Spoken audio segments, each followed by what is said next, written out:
I have a belief that my work at Flow Healing Arts is really about healing, and it's kind of about curing the incurable, essentially, or healing things that people have been stuck up against for a lot of their lives. So my belief is that we are designed to be broken and to heal. It's kind of like a spiritual journey. So Okay. that is my belief. We are designed to be broken and to heal. That's an interesting belief. I don't think anyone's brought that to the table, anything like that. So I'd like to discuss that. That's really interesting. First of all, on a scale from 1 to 7, how confident are you that your belief is true? Um, that's an interesting question. 7. Okay. And on a scale from 1 to 7, how important is it for you to believe in true things? Things are true and real. Things are true and real. Yeah. It's also a complicated question Okay. because in working with clients, I've noticed that I often will give like a piece of advice that sounds the opposite from the one I just gave to the client before, but I notice it's right for the moment. Okay. Kind of like an oracle kind of thing where you say the right thing, but it may or may not be true, but it helps them on whatever journey that they're trying to go on. Is that what Well, you're or saying? it's in being any kind of therapist, you have to kind of mirror back, meet people where they're at whatever level they're at. So not even so far as to say it's not true, but for them it might help them. It's true for them. Well, how about for you, like the things that you believe in? How important is it for you to believe in things that are true and real? Yeah, That the things that you believe that they're attached to some reality that makes, yeah, yeah. 7. Yeah. Okay. So, and the belief is that we are designed to be broken, and we are also designed to heal. Is that correct? Yep. And by broken, what do we mean? Yeah, good question.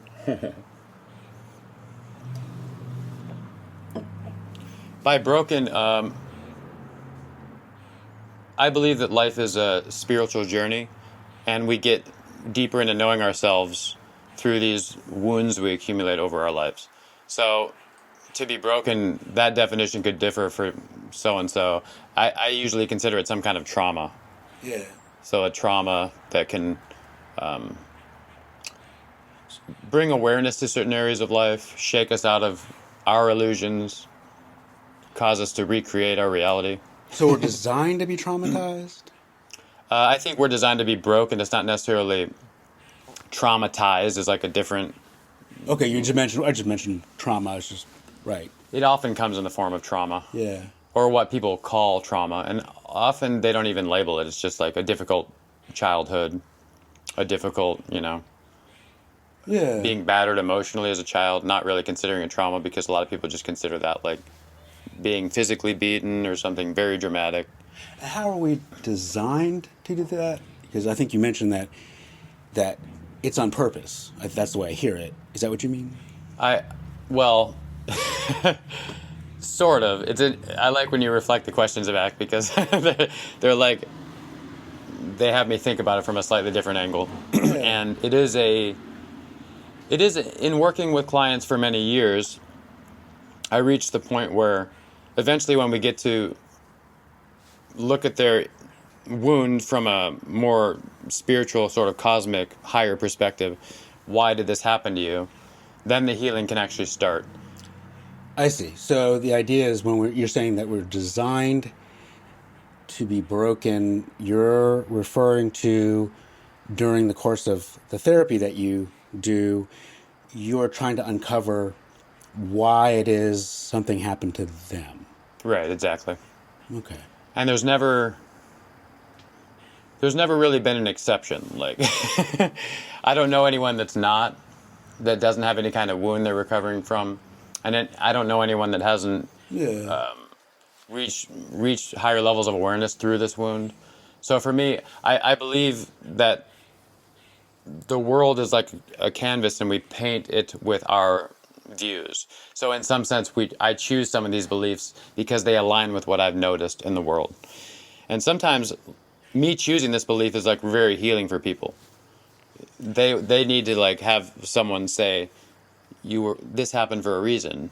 Let's unravel what that is. So that's what we're saying. So when people have had trauma, that there is a reason for that trauma. And also that they're not stuck in the trauma, and you're helping them, and they're helping themselves, presumably, get out of that trauma or heal from the trauma. Right. Yeah. That's definitely a piece of it. Right. Okay. How do you know that your belief is true? From personal experience. Okay. Yeah. Again, I don't know that. It's hard for me to put belief and truth in the same category. How do you mean? Well, like someone who has a certain religion and names God one way, someone who has another religion and names God another way. Yeah. If the name changes, is one true and one not? That's where it gets complicated. Right. And how do you know that they're both pointing to the same deity, God figure, or different ones? Yeah. Although their belief is really more real to them than anything else. Well, for you, you are confident in your belief at a 7, which is high. Mm-hmm. And so it seems when I hear that, what I'm hearing is that you have access to some pretty good information that suggests that your belief is true. Mm-hmm. And I would like to learn that information. Like how do you know what? Yeah. Yeah. Well, partially through testing, I think. Yeah. You know, bringing that belief out into the world, testing. Like I came upon that belief when I was younger because my mother healed herself. After all the medical model kind of failed, she found a way to naturally heal herself. And it affected my consciousness in that I was like, wow, we're designed to heal. The design to go through the wound thing would happen later. I just knew we were designed to heal because like she'd had all these surgeries, all these drugs, and she was supposed to be in a wheelchair when she was 30. And just this fasting and green juice and soups, all that was gone and she was normal in like a year. So I was like, wow, she got out of the way. She literally did very little. She did nothing of what was suggested. They said, and she didn't wind up in the wheelchair, so that was sort of a prophecy that proved incorrect. And so that's where I started exploring these things. Yeah. And then, so I had that belief, and it took a long time before I was willing to bring it to people because I found the belief itself is healing for them and for me. So I had to test it a lot because I'd kind of say it timidly at first. Yeah. What if this happened for a reason? You know, for the first few years of doing it. And then I saw, oh, yes, it definitely did. They often clearly know what the reason is. Yeah. And so I think we'll change your stated belief a little bit. And the belief, to be more succinct, is that everything happens for a reason. And right. Especially when it comes to trauma and healing. Yeah. Yeah. Okay. I mean, as I sometimes say, when I broke my neck and I crawled out of the water, and when I crawled out of the water, I no longer believed in accidents. So I broke my neck in the ocean once in a big wave. Oh, okay. And it just led me to like unravel all these threads in my own life. And that was like, I was an artist before that. Oh, okay. And that was a catalyst onto my healing journey. Oh, interesting. So this thing that there are no accidents. So that event really changed your life. Yeah. Yeah. Was another phrase that sometimes comes into my vocabulary. So let's say Tommy is sitting next to you. And Tommy, as strongly as you feel your belief, Tommy feels his belief. And Tommy's belief is that the world is basically the opposite of your belief, that the world is chaos and things happen for no reason. And that we as humans look to find patterns and we try to make sense of things and we try to even things that are random, we try to make sense of and try to fit into our storyline. And it's basically a different belief than yours, almost the opposite, I'm thinking. Yeah. And if I'm a third person and I'm hearing you two talk, and I don't really have skin in the game, I just want to believe something that's true and real, is there a way I could go about finding out where I should align my beliefs. If you're comparing two people that seemingly have opposite beliefs. You and Tommy are talking. It seems like you have opposite beliefs, and I would just like to believe in something that's more true and real. And if that's Tommy, I'll go there, and if that's you, I'll go there. And is there a way I can do that if I hear you guys speak? I think so.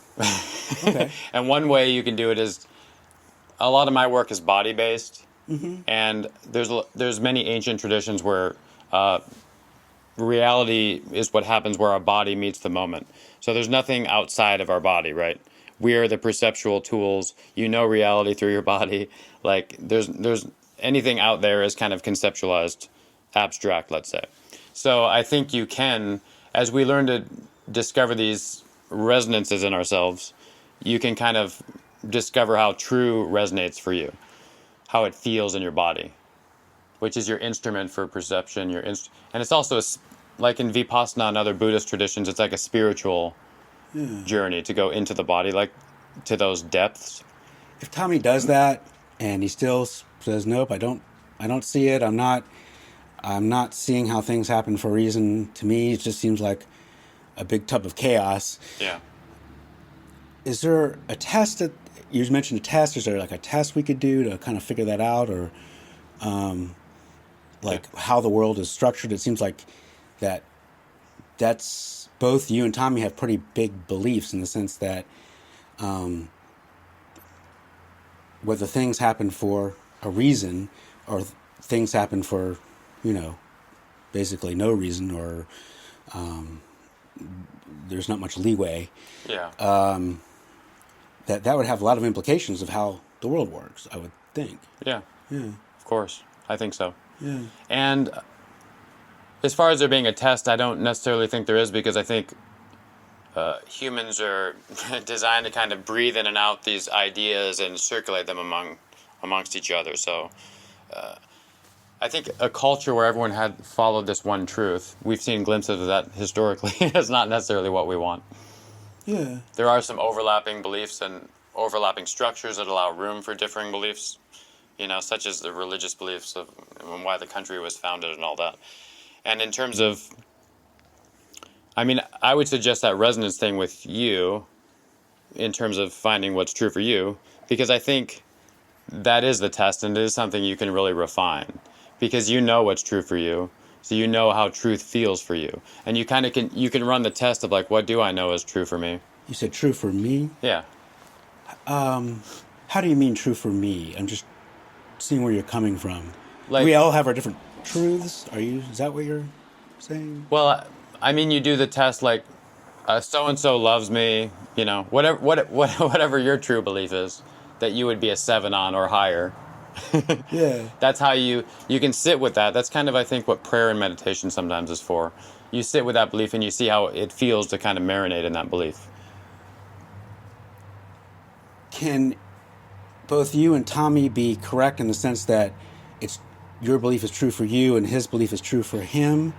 Are both of you correct, or is it the situation where, well, it seems that both can't be true at the same time because they're basically opposite beliefs? I think perception is very complicated. However, I think they are both true for us in the moment. And that's what, if as I studied like Zen Buddhism and all these things, it's like people are trying to conceptualize all these things, and as the student says to the master, like, how many times does Buddha reincarnate? He'd be like, the leaves are red right now, right?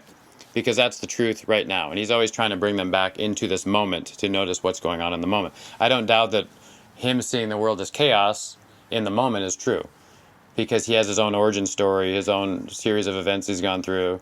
I don't necessarily even think that's... If I think something's wrong or right, then I can't help a person. If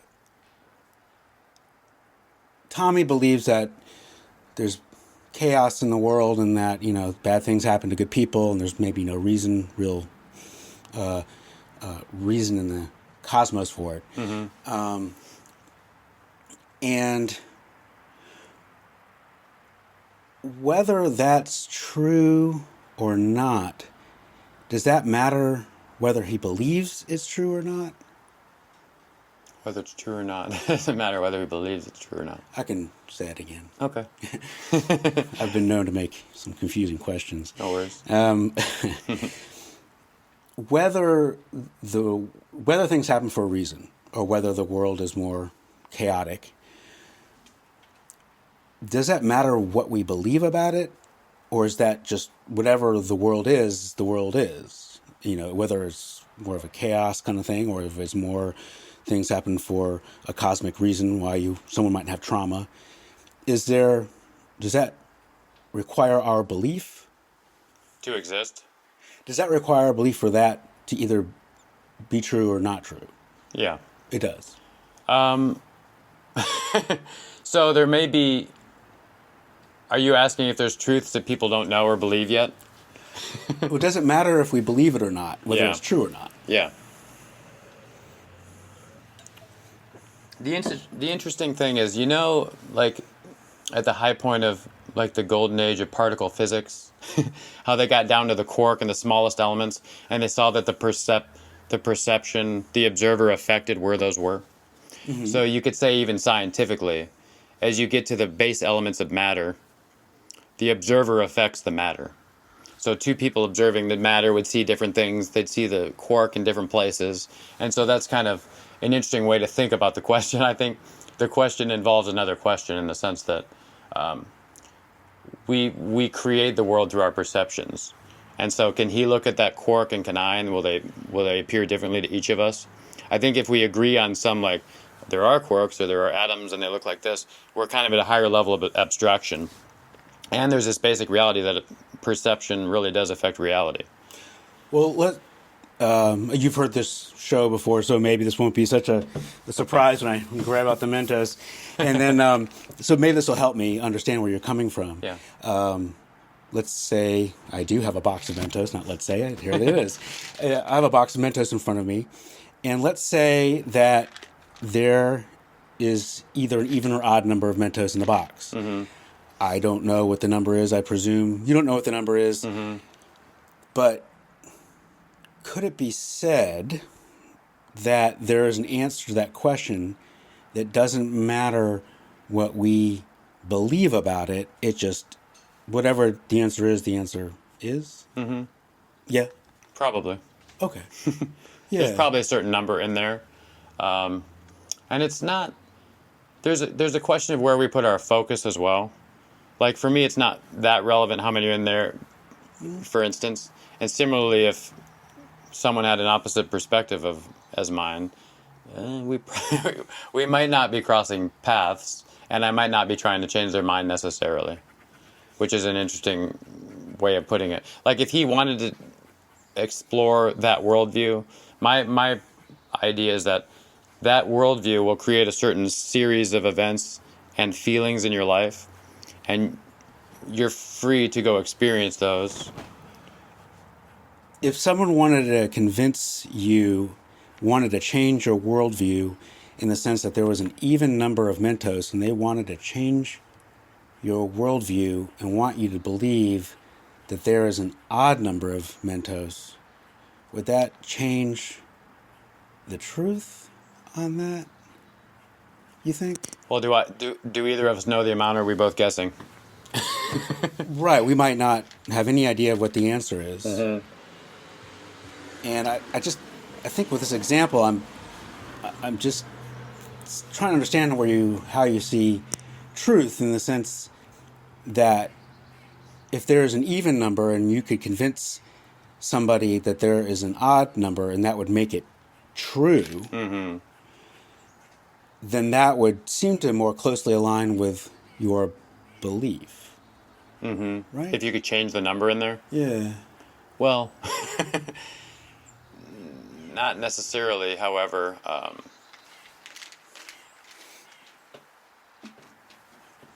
I have a lot of examples about how these things work. Sorry. You're going to have a little bump there. Okay. And it's interesting because I do spend a lot of time trying to figure out what this thing called truth is. And I don't really resonate with there being this one truth that we're all trying to tune into. Because if I have a conversation with most people for a few minutes, even on scientific topics, our idea of what the true numbers are kind of diverges quickly. So that's a good example because that's a very simple metaphor for the number of Mentos in the box. And it's not. How is your belief different? Then that'll help me. Like, how is your belief whether something happens for a reason or things don't happen for a reason, and whether there's an even or odd number of Mentos in the box? Maybe help me there. Like, how is your belief different than the Mentos? How does it function differently? Well, we might need to talk about something other than the Mentos because I don't. I'm not involved in the Mentos conversation, so I wouldn't put much time into that framework in terms of observing what that means. Similarly, I can see there's a lot of leaves on that tree. However, I wouldn't put time in necessarily counting those leaves. And if you thought there were odd number of leaves and I thought there were an even number of leaves, to me that's kind of an interesting philosophical conversation. And it's kind of abstract, and it does it pull us closer into the moment, into being human? That's kind of an interesting question I often think about. Like, when do you feel most human and what are you doing? Because that's to me something that a machine would do well. And I think there is these days a lot of like pull between being machines and being humans, and we're relying on technology in some ways and we're not in other ways. And I often contemplate this, like, what does it mean to be human? What's kind of a human belief system? What do humans excel at? What do machines excel at? And I just, when I hear you, some of these questions, like a machine would excel at in some ways because because it's binary and they're in duality and it's like true or false. And you know that Rumi quote, meet me out in the field beyond right and wrong. Like there's beyond duality where like life actually happens. And that's kind of, it's just a little bit of a segue to like when does one feel most alive? And what's his name, Timothy? Tommy. Tommy. Right. He's, there's a lot of people that, even in like tech careers and machine focused jobs, where they're kind of labeling everything, and that's they're labeling everything beyond the necessity of like it being reasonable, and everything you perceive is immediately like it's right or wrong, it's this or that, it's good or bad, and that kind of pulls us away from the phenomenon observing and touching and like intimacy and all these things, because we're kind of influenced by AI and the machines and the Industrial Revolution and all this stuff. I'm trying to see where you're coming from. Yeah. So, Good. Thanks. and so this is where we're having a conversation. It's good. Yeah. Yeah, I think with a Mentos example, more so than right or wrong, I'm trying to understand how you see something that is true in the world, and whether we have like a shared reality.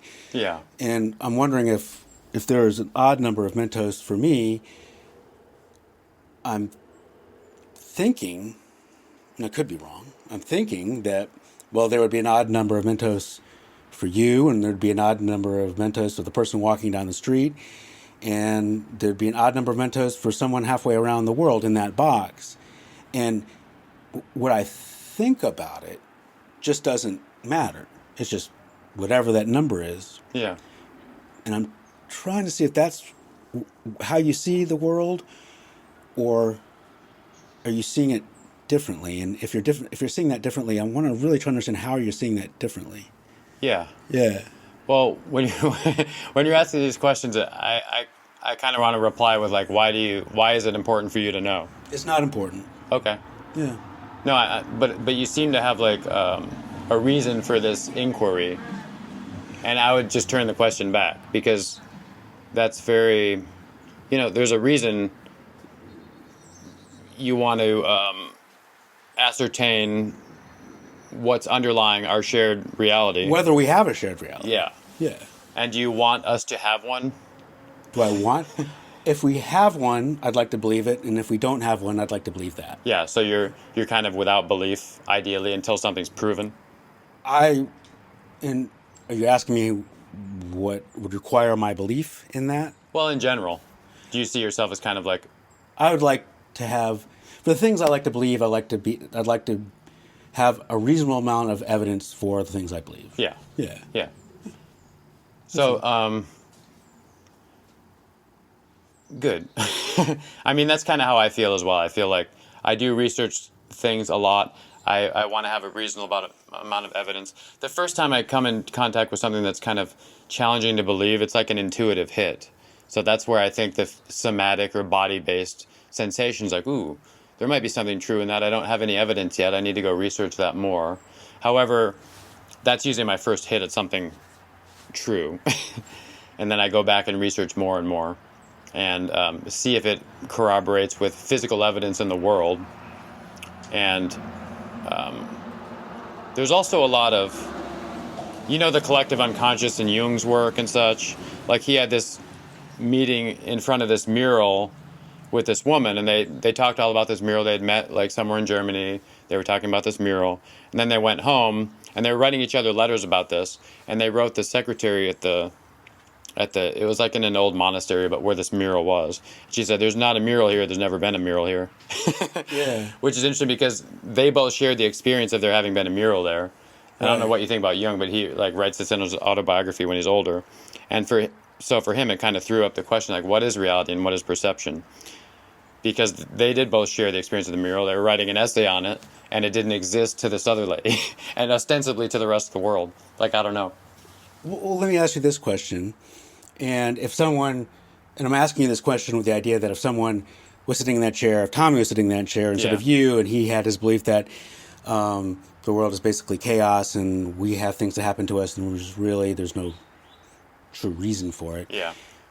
And just like I would ask Tommy this question, I'd ask you this question. If that wasn't the case, I'm not saying it is, but if it wasn't the case that maybe the world is chaotic, and would there be a way to find that out? How could we know that? How could we test between your belief and the opposite of your belief? Is there a way we can objectively test it? Or is it just going to come down to a gut feeling about it, do you think? Yeah. I wonder. I think that other view is the more predominant view. Yeah. Right? That's like most people, I would say. Okay. Well, to me, in terms of healing, working with people in their healing, the belief you just stated is something to me like the medical model, right? So it's the mainstream science in a sense. Because your body's kind of a machine. It sometimes falls apart. You sometimes need like these sort of mechanical remedies to get it back working enough. And that has certain consequences in our way of life, our way of being, our world that we've created. So I think my belief is it's more ancient because it was held by ancient cultures. It's not like so much after the scientific revolution. However, I think you can prove that other belief kind of easily and not mine, which is sort of interesting. If you want to look at rational tools and scientific inquiry as they're sort of practiced, which are not always completely So you're objective. saying maybe Tommy is relying on scientific data for his belief, and maybe you're relying on, I think what you said, personal experience was the thing that you were relying on. Yeah. Personal experience and just this sense of being intuitive and sort of in touch with guidance. You could say like divine guidance or whatever you want to call it. Could you be an intuitive person and start off with that base, that we kind of know this person is an intuitive person, and that person come to a different belief than yours? Or Oh, yeah. oh, I think so. okay. It's just that's the way I come. And also, I love Tommy, okay? So our different beliefs don't have to come between us. And I think that's where you see the difference between a limiting belief and a expansive belief. And I think, it's likely that Tommy wouldn't love me. So that's kind of the interesting thing about... It's likely that Tommy wouldn't love you? Yeah. Why? Because somehow that entrenched view of like everything being rational and provable and verifiable, this other thing is somewhat threatening. So I'm just saying it's likely. It's not impossible. If that were my Yeah. brother. However, I met No, I find this very interesting. Like how is it threatening to Tommy? I haven't really given it much thought.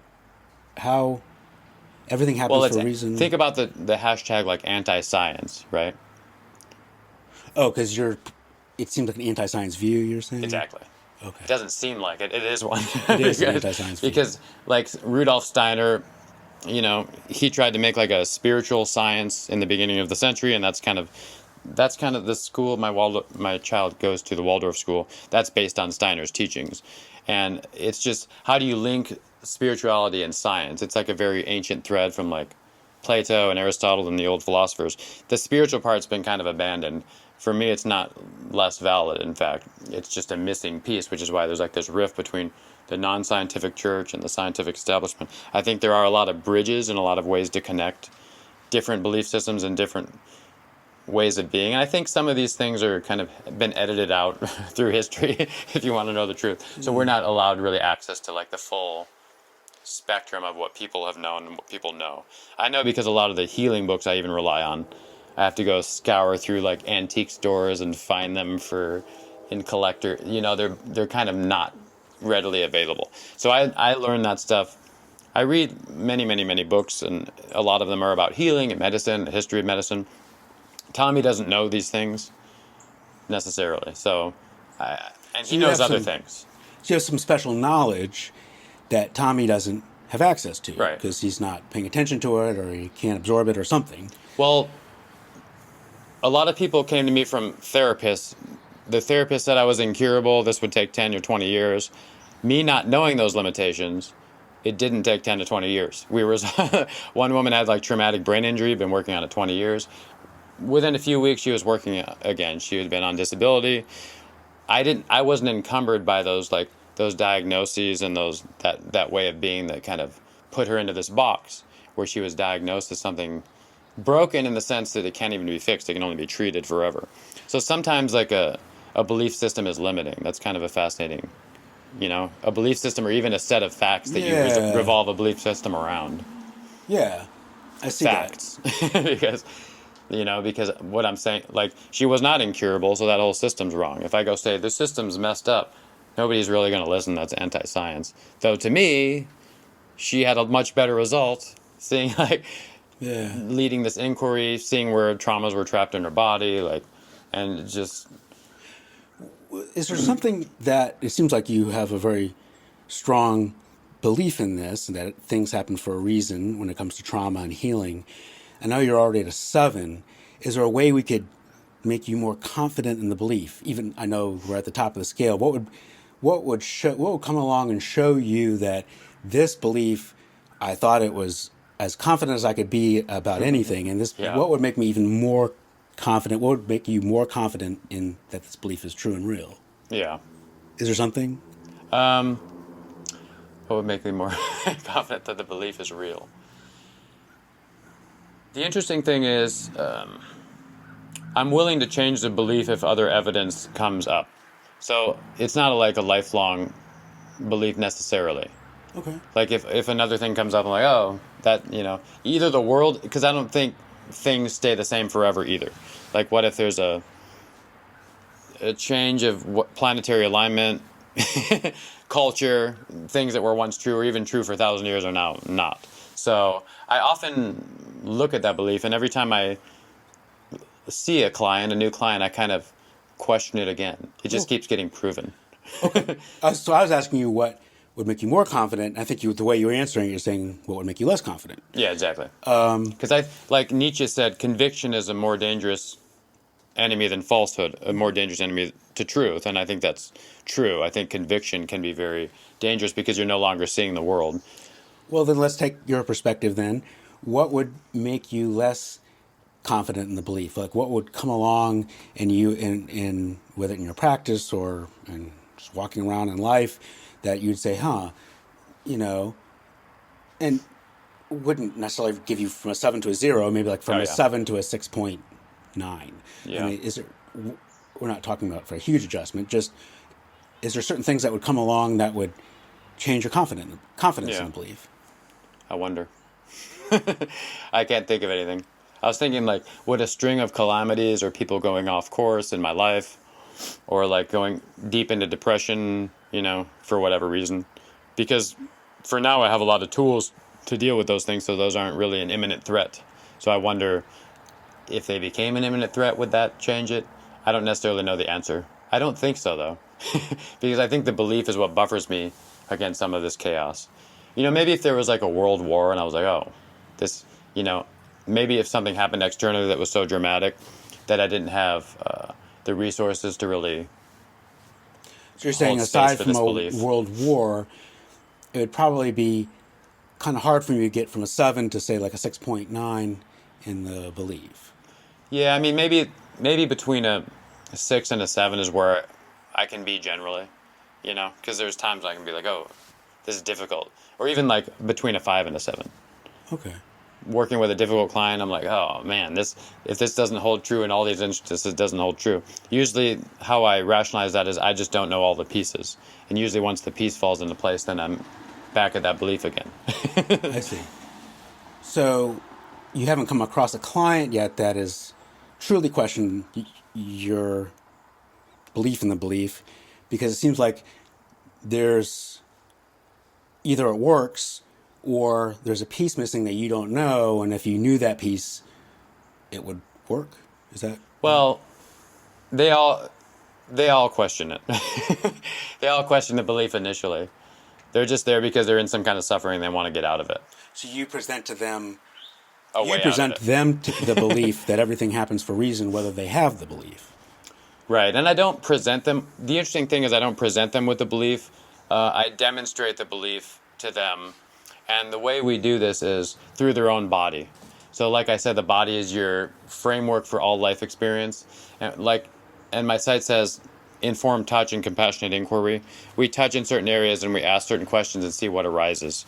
If Tommy was your client, Yeah. and we know Tommy's views, and Tommy doesn't come around, what would we say about Tommy at that point, do you think? Yeah. Well, Tommy wouldn't probably be my client unless he like lost a loved one or had some sort of deep trauma.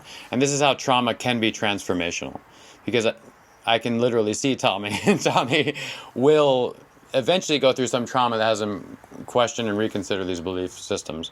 And so that's I have a pretty long questionnaire and a buffer to, if you're not really ready to do it, then don't come do it, because my time is precious, your time is precious. So if there's not a resonance, we won't go on that journey yet, and then when there is, we will. So that's us meeting in that capacity is not really likely to happen, because there's plenty of people that are right on the 9 out of 10 of readiness. There's almost like a huge percentage of the population like right on the edge of like breaking through and healing. Is it possible to heal in the sense that you're talking about healing and not have the belief? That's an interesting question. That's like the question I sometimes wonder. So I think the framework of the belief, which is demonstrated, it kind of surfaces in them naturally.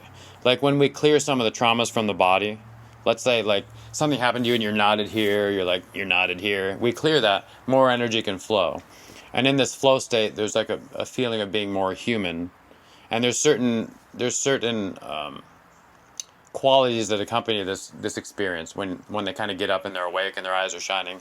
And it's like a greater capacity to love and be loved, and more joy is like a natural resonance. Now, sometimes people start to feel those, and they're like, ooh, I want more of this. So they kind of align their beliefs so they can stay in that state. So anything that's like antithetical to like the human architecture, let's say, will pull them back down to where they were. So they're kind of like, they get this glowing state, and they're like, ooh, I want more of this. And then they start to experiment in their mind how they can stay there. So we know how staunch Tommy is in his belief, and it seems like he's not going to change. Yeah. Are we saying we're having pity on Tommy at this point? Because if he does have trauma, and I think it's fair to say that if you live long enough, you're going to have trauma in your life, right? That whatever trauma he has, that he's kind of unfortunately stuck with that trauma because he's not going to shake his belief. Yeah. Yeah. I doubt it. You doubt what? I doubt he's going to be stuck in that long, because that is painful, you know. So like Anais Nin said, the flower stays in the bud until it's too painful not to be the flower, then it breaks open. And that's kind of, there's this accumulation of like that being an unsustainable condition. And I think the best remedy for Tommy, and I have, But let's suppose that he does. We've all known people who just won't change their views, and Tommy's happens to be one of them. yeah, And I guess we're saying not only is he stuck in his belief mindset of the opposite of things happen for a reason, yeah, that whatever trauma he's experienced, he's sort of going to be wallowing in that trauma because we just can't get him there. Is that? you think? Well, I'm asking you. I mean, I literally can't put that belief that someone won't transform on someone, even an imaginary person, because that's a judgment that closes in their reality. And if we carry that towards loved ones or even strangers, then that makes him more likely to carry on in that scenario. The best situation for Tommy is if someone can love him unconditionally, like the way he is. And if someone can do that, some of that will start to release by itself. Okay. I'm trying to see how someone loving you unconditionally, how that relates to whether things happen for reasons or things happen for no reasons, you know? It doesn't. It's a separate inquiry. Okay. Loving someone unconditionally, if they're quote unquote have this blockage or they can't open up or they're like crippled with trauma forever, like anything that's future based is kind of a thought distortion. They will never open up. We got to come to ourselves and be like, they could. What if they're on their deathbed and they open up in the last moment? We've judged them for 50 years for no reason. So I just hesitate to hang that label on. And so that belief, my belief is that they will open up. So maybe that's where it links to these things happen for a reason. Because we are designed to be, to go through the wound and to come out the other side like transformed. That's another way of thinking about it. So I don't think you can get out of it. How we can... Could we believe that the world is chaotic and yet still heal from wounds? Or is that not possible? Some kinds of wounds. I think, it's the predominant view now, right? So look at cancer and heart disease. They're the predominant diseases in our culture. Okay. So if you start to change that predominant view, those predominant diseases start to change. Those are very much linked to like being chronically judgmental, not allowing like love to flow, and also like physical poisons and eating non-foods, which come from like not being in tune with what feels good in our bodies. So again, like not being embodied, which is kind of the opposite of the machine thing. So I think like if you look at the just evidence of what's going on in the world, you can correlate that viewpoint with what's going on because it's the predominant viewpoint. If you have the predominant consequences, that's what those are. And also, to harp on medicine again, it's like that's the remedy for that viewpoint. I don't want to deal with my deep dark shadows. I want to take this pill right now that like stuffs it down a little more so I can go on for today. And that just never works. And it even, I don't know that it's even designed to work because healing's not in that system. It's a treatment system. So it's just interesting that I always have people that come out of like 10 or 20 years in that system, like probably worse off than they went in, and then they come out and they're like, oh, I'm ready to actually heal. And in my belief system, that progression was necessary for them. Similarly with my mother, she went through that and she came out. So for me, that's like an archetypal early experience. It's hard to get it out of my head. Yeah. So you mentioned that like you had some early experiences that formed how you see the world in this way. Which I think we all do, right? Sure. Well, maybe I know this is a hypothetical, but let's say that you didn't have those early experiences and you just hadn't given it much thought. Do you have a preference of how you'd like the world to work, that things happen for a reason or that there's more chaos in the world? do you have a preference, or does it not matter to you, and you've just sort of arrived at this belief because of the experiences that you've had? Yeah. Do I have a preference? If you just coming to it for the first time. Yeah. Yeah. I think we want to make meaning out of the world, and it's like the world is a quest for, we are meaning makers, and we come into this world to kind of like as a little bit of a, like I said, an empty canvas with what we have as our palette, and we start to make the meaning. So I would prefer a meaning that feels empowering. Yeah. You know, and I don't think that's just semantic trickery. I think a lot of high achievers, they found a way to create an empowering world for themselves, and that's how they were high achievers. Like for them, life is for this. My life is to play basketball. My life is to lead the country. My life is to do this, right? Not me, but I'm just saying these are belief systems that people who are high achievers live around. Or Picasso's an artist. He's not all these other things, and so he's like a household name. If this belief happened to not be true, and I'm not the arbiter of truth, I'm just saying if it happened not to Yeah. be true, would your life change? Would you be a different person? Would you be the same person? Would you work in the same field? Would you work in a different field? How would your life change, do you think? Yeah.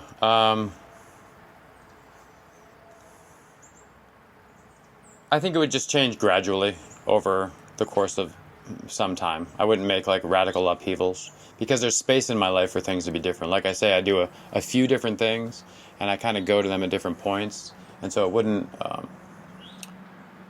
a lot of times I have these shifts inwardly, and Jung says every 7 years you'll have like a big shift, essentially. And that's kind of correlated with what I've noticed.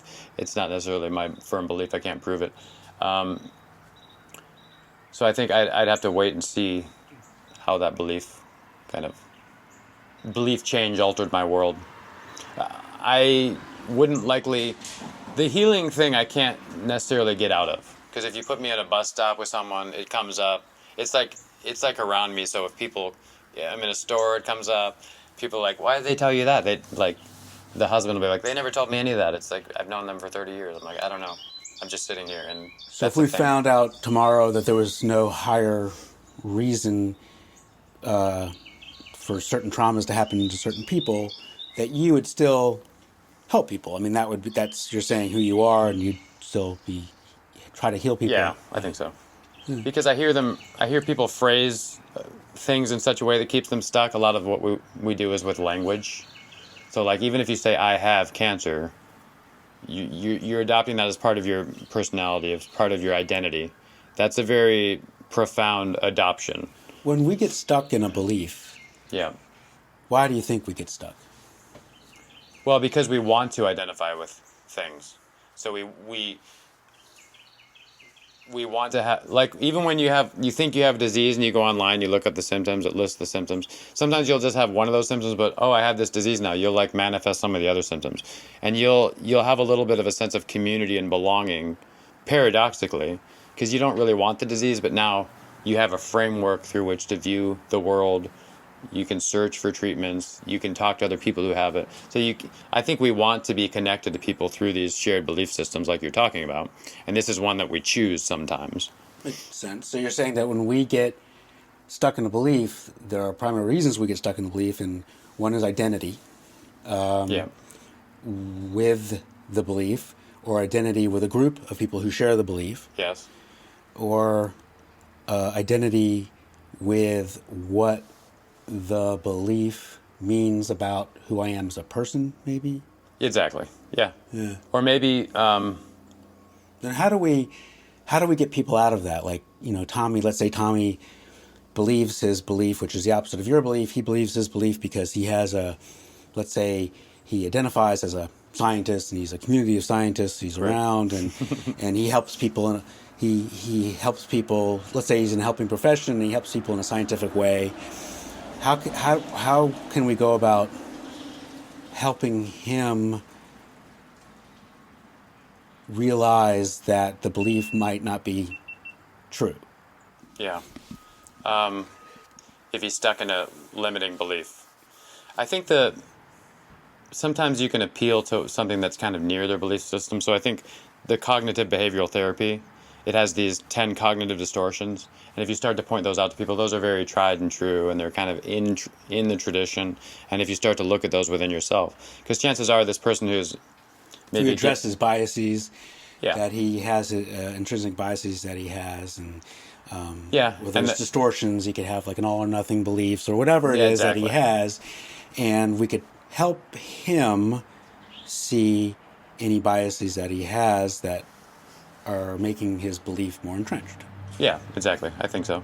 Yeah, so my passion is around people's beliefs that are fundamentally make a difference in their lives, and so that's why um, sometimes there's a lot at stake, a lot in the balance. So people are more compelled to look deeply at themselves, and those are the conversations that I think are interesting in the world, and that change the direction of individuals and therefore society and therefore the broader context of humanity. So that's what I love about this work and having these conversations.